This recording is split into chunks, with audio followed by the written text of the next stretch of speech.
Today we talk about wrist pain in yoga.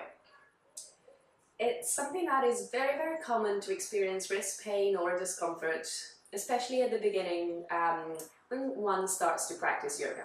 So if this is you, you might find this video particularly useful. We'll look at reasons why we can experience wrist pain. We'll look at ways to prevent pain coming up into the wrists, and also ways to continue practicing if you are experiencing wrist pain. So let's start from the beginning.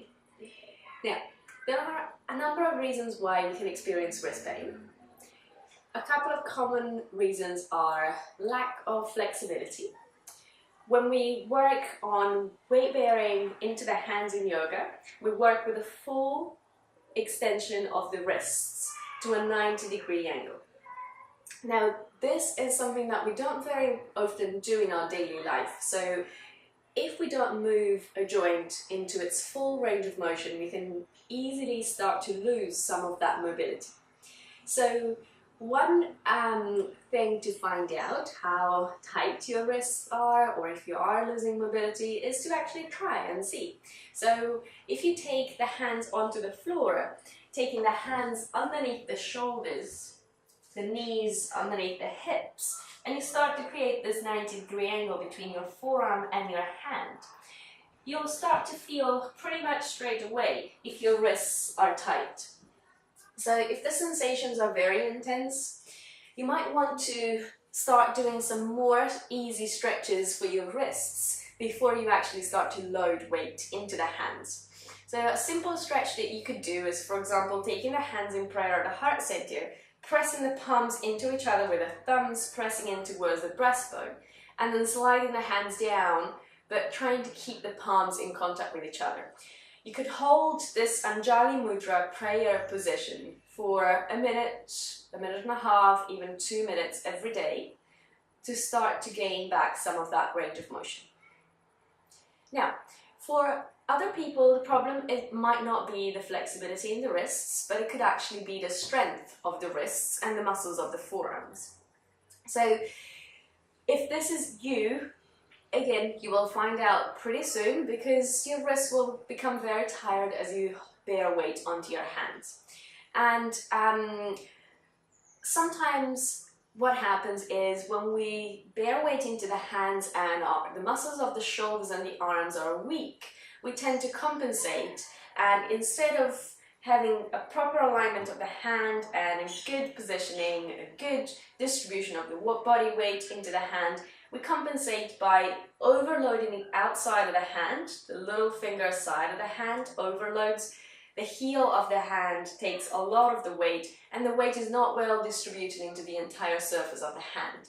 So what we want to do to prevent this from happening is having that awareness on always grounding the base of the fingers. So where the fingers meet the palm, the big knuckles at the base of your fingers want to always be grounded when you are holding weight onto the hands. And this could be a plank position, could be a downward dog position, or a simple all fours position.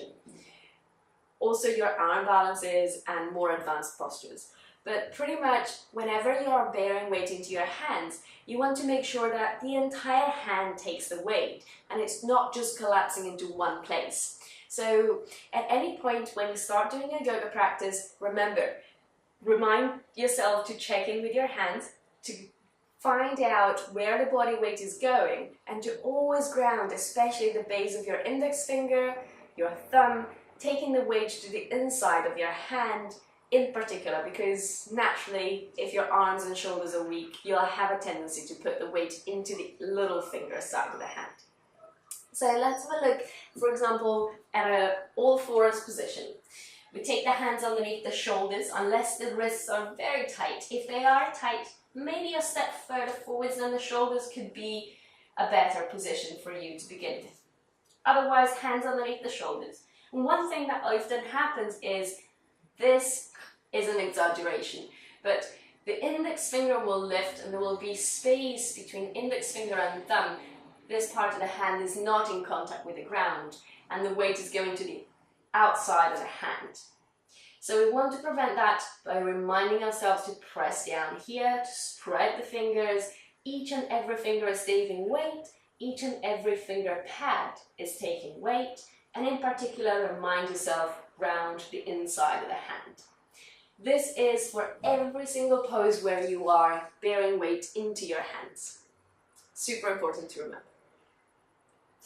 Now, what do we do if we already have wrist pain, but we want to continue practicing yoga? So we want to definitely give the wrists a break, but at the same time, it's important that we continue strengthening the rest of the body, and we don't stop practicing. So how can we do that? There are many ways. So for example, I'll give you a few tips here. There will be other ways that you can use, and of course if you are already experiencing wrist pain, just make sure at the beginning of the class you let your teacher know that you are experiencing wrist pain, and they can give you modifications for your practice. And if you practice on your own, again, you might want to explore or follow my tips. So let's have a look at positions like hands and knees. Here, a simple way to make this pose far less intense into the wrists is to make fists with the hands and having the knuckles pressing down into the floor.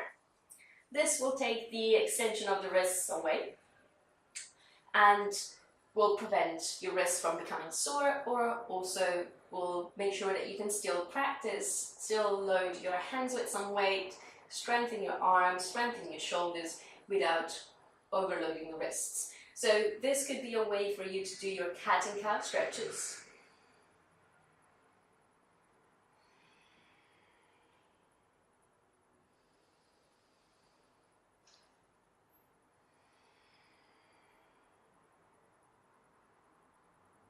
Good. What about a plank position? So if I have sore wrists and I come into plank, my wrists might actually feel very sore after just a moment. So what I want to do here, I could potentially lower the forearms down. Forearms parallel to each other, fingers spreading, extending the two legs back into a forearm plank. Now here I want to remember to press down with the forearms to lift the shoulders, to lift the navel and keep the center really strong. So this could be my plank if I'm working with wrist pain. I could also do a variation here with the fingers interlaced, the elbows underneath the shoulders, and again extending the legs back. Same principle, always a strong center, pressing down with the forearms, lifting the shoulders, breathing. Good, and very similar for downward facing dog.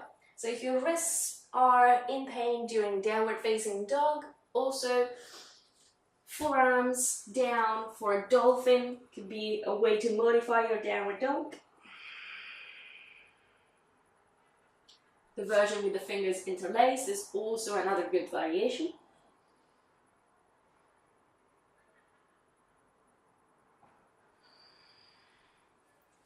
Or, if downward dog is too much, child's pose is another way that you can continue practicing dynamic yoga without having to overload your wrists that are already sore. So let's have a look at a full sun salutation that you can do when your wrists are in pain. Okay. So come at the very top of your mat, feet together, big toes touching, a little space between the heels, hands together in prayer. Inhale deeply, exhale fully. Inhale, sweep the arms up. Exhale, forward fold. Halfway lift, inhale. Hands down, knees down. Forearms to the floor. Forearm plank. A breath in. Exhale, drop the knees, roll down. Sphinx pose, heart comes through. Elbows are underneath the shoulders, the fingers are pulling in towards you, The chest is coming forwards to the front of the room. And then exhale, release. Press back. Either child's pose, dolphin pose,